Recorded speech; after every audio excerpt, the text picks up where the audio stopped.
it's 2025. It's been quite the bad year for instant film so far. That's why, as you can see, I'm drowning my sorrows in a pint of beer. Okay, cheers. We just went to the Funan IT Mall. We had a look at the new Instax Evo Wide. I saw the price tag, and in this economy, we can't afford such cameras. Okay, so Ian and I are going to suggest some better alternatives to a camera that is a glorified printer. Roll the intro. This is the Dharma initiative. I'll call it the iPhone Evo Wide. Okay, let's go take some photos with this.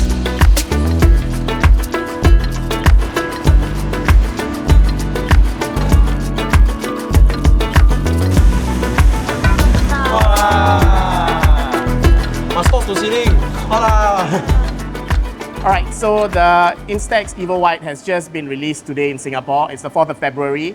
That camera is, or rather Evo cameras in general, have always been a hybrid camera. So essentially they function as printers, but ironically they cost a lot more than existing printers out there. It costs about 559 Singapore dollars. For our American viewers, that's about 350 USD. And I don't know, depending on where you are with sales tax and all that, it might be a little bit more. Fujifilm and actually Polaroid, they do have like printers available currently in the market. You have the Polaroid Lab. Fujifilm has their Instax Wide printer. I think the new camera, it kind of begs the question whether the premium you're paying, the 300 extra Singapore dollars you're paying, is worth having a camera on a printer when essentially most of its functions can be replicated by a printer such as this and the handphone in your pocket. So naturally, being such a pricey camera, you would expect it to be at the forefront of technology. So let's check out its features. Let's click on it, okay? So if you scroll through, you realize it has a lot of film effects, okay? I think most of them can be recreated by filters in your phone. It does have a film dial, like most film cameras. If we scroll through, you will even see it comes with features that are not seen in handphones and printers. It comes with a lens cap. I think that's revolutionary if you ask me. It has an image sensor, okay, purported to be about 16 megapixels. It's also about 16 mm wide, so it has a wide lens. It has a few dials, it has the wide angle, and oddly, it has this print crank. Usually you see this in the rewind lever on a camera, but I don't know why this is being used as a feature to expel the prints you've taken. So that's pretty much the features of this camera. It has a wide lens, comes with a 16 megapixel digital sensor. You can actually switch it to a normal mode as well if you don't like the wide view. It has the purported Fujifilm film simulations even on Instax films. And last but not least, it comes with a lens cap. So I think that's gonna really change how we take our photography. Okay, so the Instax Evo Wide, it's actually a very expensive camera if you think about it.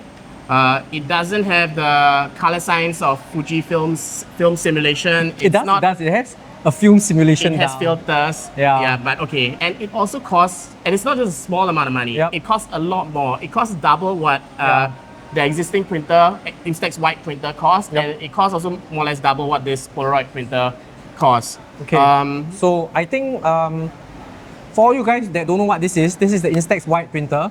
So this is an original Fujifilm printer. So it accepts the same film as the Instax Wide Evo. And it's basically also really small. It's just the size of the film cartridge basically. And it's a Bluetooth printer, so you can connect it to your phone. And now they release drivers for your computer, so you can directly connect it to your computer and print from your computer. Yeah. So this is a very versatile Instax printer. And this is the Polaroid Lab. It's been out for many years, okay? I guess if you've seen one, you know, it takes optical images of your phone screen actually. Yep. So as long as you have a phone, and I'm pretty sure in this day and age, most of us, we have a phone. Yep. If you talk about lens cap, I guess this is the lens cap for the Polaroid Lab. So it covers that too. But I guess the proof in the pudding is whether the images that we take with our handphones actually turn out nice, and whether they can compare with the Instax Evo Wide. You know, actually, I think we are not comparing it with the Evo Wide. We just want to see if the images come out nice, because that's all that matters, right? Yeah, correct. We don't care what Fujifilm simulations there are. If it comes out like crap, then it's not a good thing lah. Yeah. So as long as the images come out fine, I think we should be happy with it. Yeah. And we are definitely not going to pay $500. Yes. So if Or you're looking something. for alternatives, this is the ideal video for Yeah. you. You can see the comparison side to side. Yep. We'll be comparing the Instax Wide printer and the Polaroid Lab, and we'll also share the digital images we're gonna take. Yep. To make this a little bit more interesting, we're gonna use our handphones. Yep. Okay. So that's something all of us have. Okay. Ian's gonna use the latest, I think, iPhone Pro 16 Max. It's actually the Pro 15 Pro Max. Okay, whatever. Yeah. Okay, I've lost count. Okay, I'm gonna use a very old camera. It's an iPhone as well, but it's a 13 mini. So I think it's like 4 years old right now. Yeah. Okay, so we're gonna take images with these cameras, and I'm sure it's actually gonna rival the picture quality of the Instax Evo Wide. But there's something that we don't have. What? Lens cap. I have a lens cap. It's here. Yeah, so I have to leave my lens exposed to the elements. You know, Yeah, it's so yeah. sad. Okay, let's go out. Let's take some photos, and let's see how they compare with one another. Yep. And let's see if this is a great alternative to the Instax Evo Wide. Yep. Alright, so these are the photos we've taken. So I've picked out a few and I'm going to edit them before I print. So you can see this is the selfie we've taken. I've put some of the filters that are available in Apple Photos over here. So using Vivid. Okay, then it looks pretty good. So let me just edit the next one. So next one is this one. You can see the nice blue skies. So let's edit it. Let's make it even better by pressing auto. So there's a lot of AI going on in this. You can't beat the Apple processing for this. I don't think the Fujifilm is powerful enough to do this. We just give it a bit of Vivid. We can make it warm or cool, but I think Vivid is nice. Then done. We may want to correct the perspective a bit, which is not really possible, I think, in the Fuji. So I'll just rotate this ever so slightly. Okay, so we'll like this one. And then another one that I have found is this one. So the good thing about the lens on the iPhone is that if you take close up enough with the main lens, you can get some sort of bokeh at the back, some little light balls. And let's do the same thing, not much editing to do. Just apply same filters. This is way too much, just bring it back. Okay, back a bit more, still a lot. Okay, looks good. Alright, so as you can see, we are in a hawker center, so you can bring this anywhere with you on your travels. All you need is a phone and the printer. So I've turned on the printer. So basically, this is the app that you use to print your photos. So I can press simple print, and I can just select the photo that we have just edited, which is this one, the flowers. So you can see a preview over here. It looks like this, and you can add things to it. There are some filters where you can go monochrome, sepia, or you can do some auto adjustments, but I've already edited it, so I'll just leave it alone. You can edit it by zooming in, you can rotate, okay? And you can add some text if you want, so you can add like happy CNY or things like that.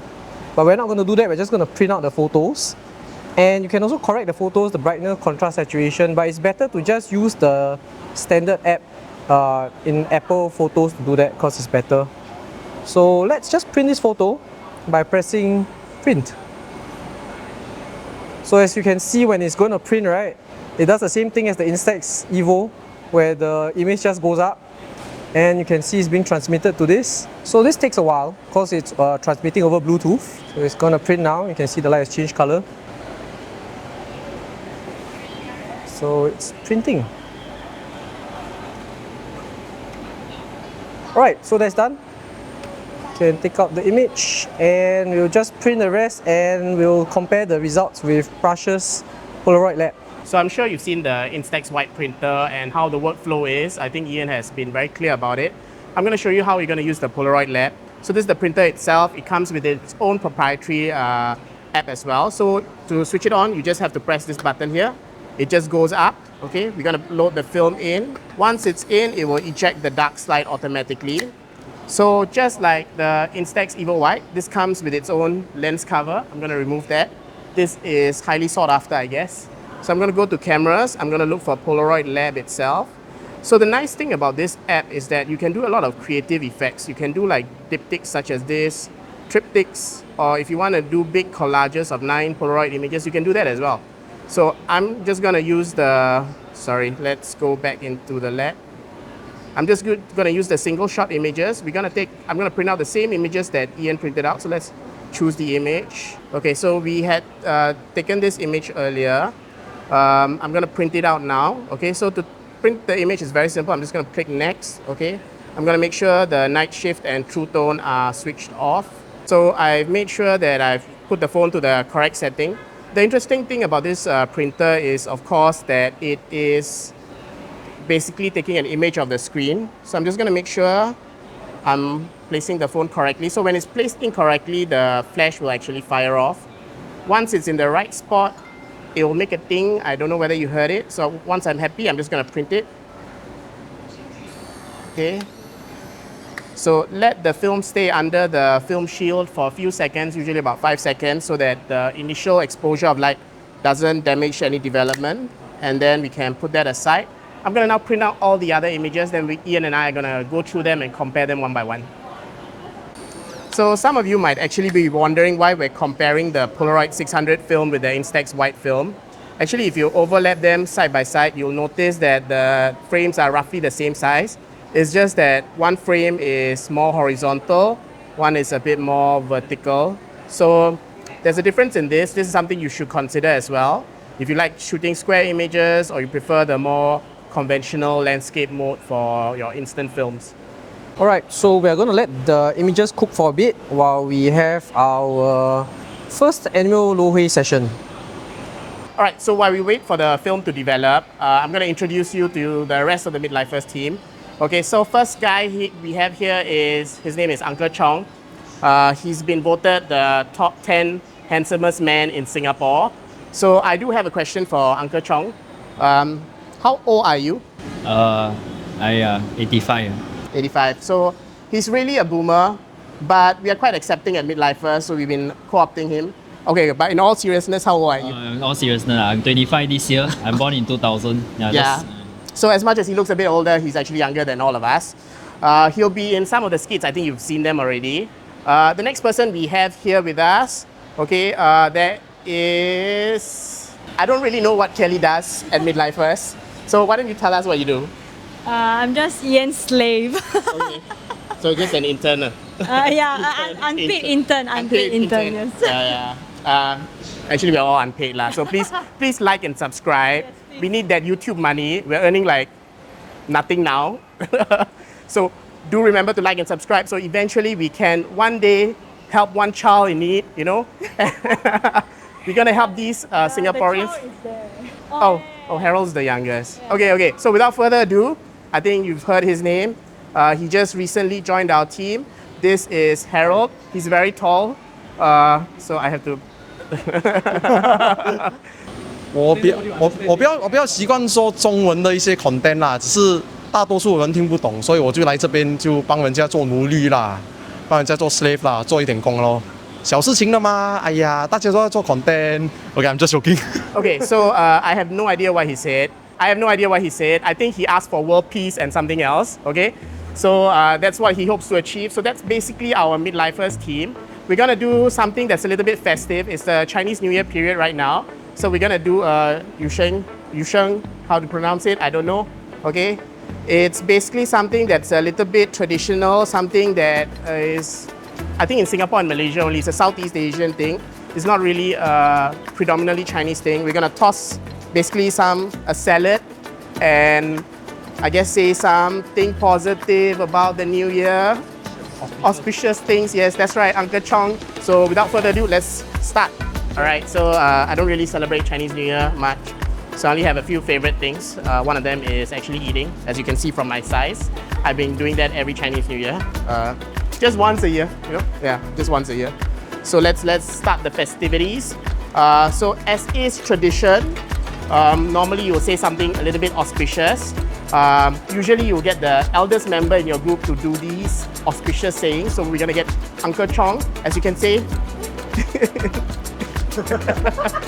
He's hard at work preparing all the ingredients. So what's gonna happen is he's gonna toss the ingredients in. Each time he does that, he's gonna say something a little bit auspicious for all you photographers out there. And then we're gonna toss it, and then we're gonna eat it. Okay, don't forget SD card. SD card, don't forget. You don't forget already, your client box you, I tell you. Wishing you battery don't ever die. Okay, your battery die or your client don't need to have nice photos already. Hey, this one Hope your lens never ever drop. Then drop already, don't need to take photo already. So you all be careful go out shoot make sure don't drop your lens. Hope you all get award-winning photos. Okay, then the last one, 身体健康. Okay, without health, you cannot do anything. So, as the saying goes, health is wealth. Then, from all of us at Midlifers, please like, comment, share, and subscribe. Happy Chinese New Year! 哇啦，收到，哇！This year get many gigs Toto! First Congrats, lucky draw Money income over 1 million Careful CPF full mark. Fire your boss. Fire your boss is crazy. Fire. Careful. Okay. I never see Yu-Sheng fly the ceiling. Backside illuminator! That's what she said. Okay, done with the tossing. I think time to eat.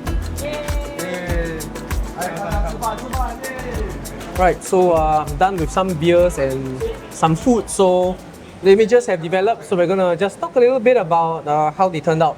Okay. So actually we shared with each other the same images. Yep. And we printed them Synopsis. on the Instax and the Polaroid 600 film. Yep. As is with any instant film, you can actually choose specialty frames like what I have done. Or you can go with the conventional standard white frames that are quintessentially instant film, Yep. But we've taken the same images, the same modification filters, adjustments have been applied, and we printed them so that you can have a better idea of how the film will actually render the image. Yep. And I think that should be your biggest criteria when deciding between these printers. Because the way Polaroid reacts to colors is way different from how Instax reacts to colors, Yep. other than, of course, the aspect ratio. So looking at the first image, you will see the difference in colors, okay? I think the Instax has a very good vibrancy to it, very nice look to So I it. feel that what Instax has done with their printers, I think with the Evo Wide also, is that what comes out is exactly what you see on your screen. So they have Yes. corrected the colors, it's color matched. So whatever you see on your screen probably will come out quite accurate when you print it. Yeah. But as for the Polaroid, It has its own look lah. Okay, Yeah. Polaroid always had this vintage feel. They never tried to actually copy Instax, Yeah. which is nice about it as Yeah. well. We will probably share the actual digital image in the center here, so you can compare and make your own judgment. So this is a mural of the wall inside the tunnel. So this was shot in low light. yep. So actually, had you done this with an actual Instax camera or Polaroid camera, this would have been difficult to recreate. Yeah, you would definitely need a digital camera Yes. to get this kind of shot. Yeah. And I don't think that the digital camera inside the Evo Wide is as good as the one in your phone. Yeah. Yeah, sad to say. Then the next image is of actually a little boy facing the river. It's a statue. Yep. So I think both of them are actually quite similar. Of course, the Polaroid one is a bit warmer and magenta tone to it. But that's a fault of the film. This is because of the temperature and everything. Correct. It's not exactly because it doesn't render the colors properly. Correct. Yeah. It's just the nature of the chemistry. Yeah. But if you think about sharpness, I think maybe, or maybe let's say contrast. Yep. Fujifilm is a bit more contrasty, and Polaroid tends to be a little bit softer. It has this like soft look to it. Yep. Yeah. Then the next one is the cathedral top. Okay, so this one. Okay. So this one, the blues were extremely saturated after the editing. So it's really nice on the Instax one because you can see the richness of the blues is very accurate as what I saw on the screen. Yep. But Yeah. on the Polaroid, you realize it looks a bit different. It has a deeper tone to it. Even the white cathedral tip of the tower and all that has a magenta shift to it. Yeah. Polaroid being Polaroid, it's actually very temperature sensitive. And since we're shooting it in the tropics like Singapore, you can expect these sort of color shifts, Yep. which actually Fuji won't have. So Yep. if you're living in the tropics or colder regions, Or when it's summer and 30 degrees Celsius outside. yes, then in that case, the Instax would have more true to color, Yep. true to live images. Yep. Yeah. So the next one is the The interior, yeah. So as we were mentioning earlier, because you're shooting on a phone, you can actually apply a lot of cool effects. Yep. You can do a lot of perspective correction that you probably cannot do on an Instax Evo Wide. This is actually been modified so that it looks black and white. Yep. I think the Instax looks perfectly black and white. Yep. The Polaroid, of course, has a magenta shift to all the white parts. But another thing you can do is actually you can buy the black and white film, Yes, and then you can expose the black and white film. Correct. And it will come out black and white. yes, yes. Yeah. Then this is a macro image. Yep. So I'm pretty sure the Instax Evo can't really take macro images well. Correct. But some of your phones out there, Yeah. they have such amazing camera hardware inside. Yep. Macro images, telephoto images. They're going to look a lot better. And those cameras are going to be a bit more versatile than the Instax Wide. And we managed to get some out of focus bokeh over here. You can see the lights are a little bit out of focus. It's quite nice. Yes. And I don't think you can get that with the Instax because the sensor is so small and the lens is, I don't know, Yeah. so short focal length. Yeah. I'm pretty sure it's a plastic lens also. Yeah. Then I think one thing we didn't actually talk about is taking selfies. So with the phone, I think one of the quintessential photos that we take are selfies. Yep. So Ian has lost his photo. So anyway, the phone is like this. You can see yourself when you take a selfie. So let's see. You can actually monitor yourself. Yes. And when you take the selfie, it's a one-handed thing. It's very light. You can see yourself in the frame. Yes. Over here like this. But on the Wide Evo, it's so big, it's clunky, and I don't know. You may have to see take it, yourself. but you have to keep flipping it around just to take these images. So these are things you need to consider when Yeah. getting the Instax Evo Wide. Yeah. As much as it is an okay camera, I would say, Yeah. it's just not priced correctly. Correct. And the problem is that a lot of us, we have a camera on us at all the time. You know, my camera is 4 years old, and it took images that have enough resolution to be printed out pretty okay. And this camera takes your Apple Pro RAW also. So there's a lot of flexibility in editing. It has HDR, long exposure. It has portrait mode with extra thick bokeh. Yeah. And the benefit of using a phone to take the photos is that photos are on your phone. So if I want to share the image with Raj, I can airdrop, I can send via WhatsApp, I can email it to him, I can straight away post it on Instagram. Yeah. Whereas with the Instax Evo, you're going to use the app, download it to your phone, then you can share it. Right. So it seems a bit clunky, I mean, in 2025, that it's still a separate device that's not connected properly. Yeah. Nowadays, I know a lot of images that we take are actually in portrait mode. So this is something you need to consider also. But one thing that's interesting, right, is that there's an Instax, I think they just released a square printer, is it square? They have a square printer, they have like the Instax mini printer. So for the price of one Instax Wide Evo, you can buy all the printers. Yeah. And you can use multiple aspect ratios Yeah. and problem solve. You can have all the Instax in the world Yes. for the same amount of money. Yeah. Looking at it also, you got to consider the film economy of shooting either of these printers. If you shoot on Instax, the cost is going to be a lot less. Okay, you get 10 shots per cartridge. The price of a cartridge is a lot less. Yep. Polaroids, they have a certain look to it. If you want that look, there's no escaping it. You have to fork out the money. And the film also tends to be a bit more temperamental. Yeah. So if you're shooting in the tropics like Singapore, you might have to carry an ice pack or something like that to cool the film as it develops. Yep. Of course, it also takes images in a more square format, which might be easier for you to crop into if you're shooting predominantly in a portrait orientation. Yep.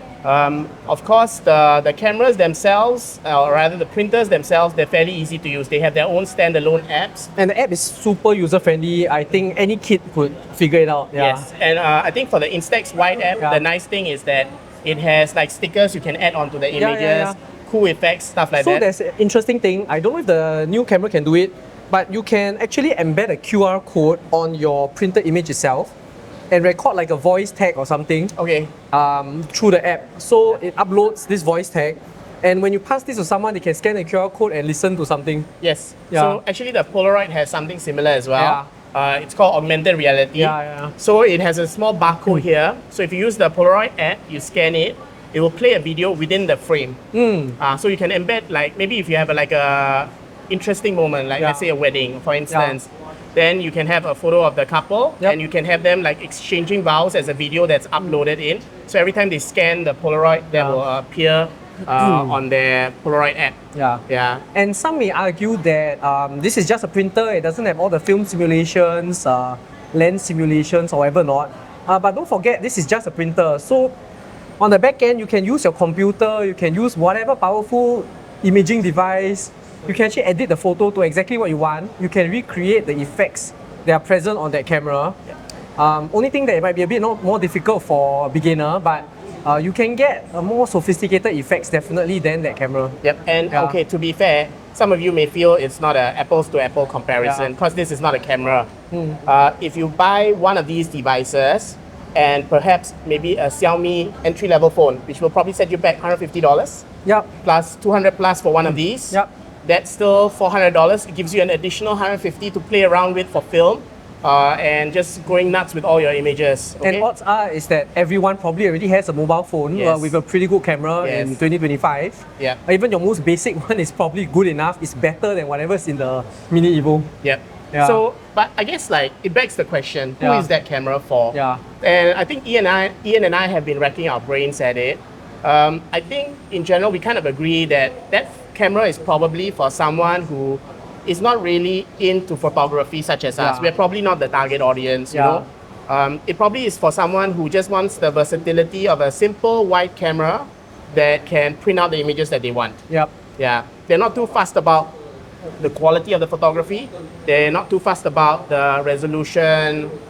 They want to have these gimmicky film effects that I some think of they just want that fun Look. experience. Yeah, the look. And turning the buttons, you know, that kind of thing. But to me, right, that thing costs 500 plus Singapore dollars, and this thing costs like 200 plus. So it's $300 worth for the experience. I don't playing really around think with so. a toy camera. Yeah, so the experience to me is definitely not worth $300. I'd rather put the $300 towards film and Yeah. taking more images, sharing them with your friends, printing out more images. Yeah. But if you think you would enjoy the camera, maybe you can share with us what you Yeah. think that camera is unique about. What is unique about that camera, Yeah. lah, you know? We may be totally wrong, we may yeah. love it, we may buy it. Yeah. I don't know if we will buy it, lah. but I'm not going to buy it. Yeah, that's I'm not for gonna sure. buy it also, but I'm keen to try it, lah. Yeah. I'll be honest with you, because I guess, okay. So the problem is Fujifilm hasn't released any camera that the community has asked for on the Correct. Instax Wide front. Yeah. They released the Instax Wide 400, which was barely an upgrade. Some would It consider was downgrade, yeah. some would consider it a downgrade. And then they released a hybrid camera when all we want is an Instax Mini 99 in a But wide wide format. Or even square, just give us a square. just Yeah. Fuji, listen to us. Yes. Okay? And Fujifilm. also, the main thing is that the Mini Evo, right, it was selling for like $300 over only, you know. And then this thing comes out $200 more than that. Like, how do you justify that? Yeah. Maybe it might be $100 more, but $200 more. No, honestly, I think you cannot Yeah. justify it because Yeah. you can technically buy an entire handphone with Yeah. and a printer. Correct. And a handphone, I'm pretty sure, is way more sophisticated Yes. than a toy camera. And then don't forget that Fuji just released their XM5, which is a mirrorless camera. It's a beginner camera. But that's like just over $1,000, $1,200 or something like that. Yeah. You can get a proper camera with interchangeable lens for that kind of price. But okay, Yeah. okay. Getting off the Fujifilm hate bandwagon, okay? Okay. I think Ian is digressing a little, okay? I think it's very emotional about this. Yes. I hope this video has opened your mind Yeah. into what you should consider when buying a hybrid camera. Yeah. Or if you're deciding between these two printers, Yeah. okay? If you have any questions, feel free to drop them down below. Or if you think the Instax Evo Wide is a fantastic camera and it's perfectly suited for your photography, share with us down below. I think we'd love to hear it. Yeah. You know? And if we get enough likes, we'll buy the camera. Yeah, Ian will buy the camera, okay? And for Ian to buy the camera, you all gotta like, subscribe, and really watch this video so we can get properly monetized, lah, you know? Yeah. So I hope you all enjoyed this episode. If you love this episode, please remember to like and subscribe, and I'll see you in the next episode of Midlifers. Okay, so from all of us here at Midlifers, I hope you all enjoyed this episode, and we wish you all a happy Lunar New Year. Don't forget to bring card!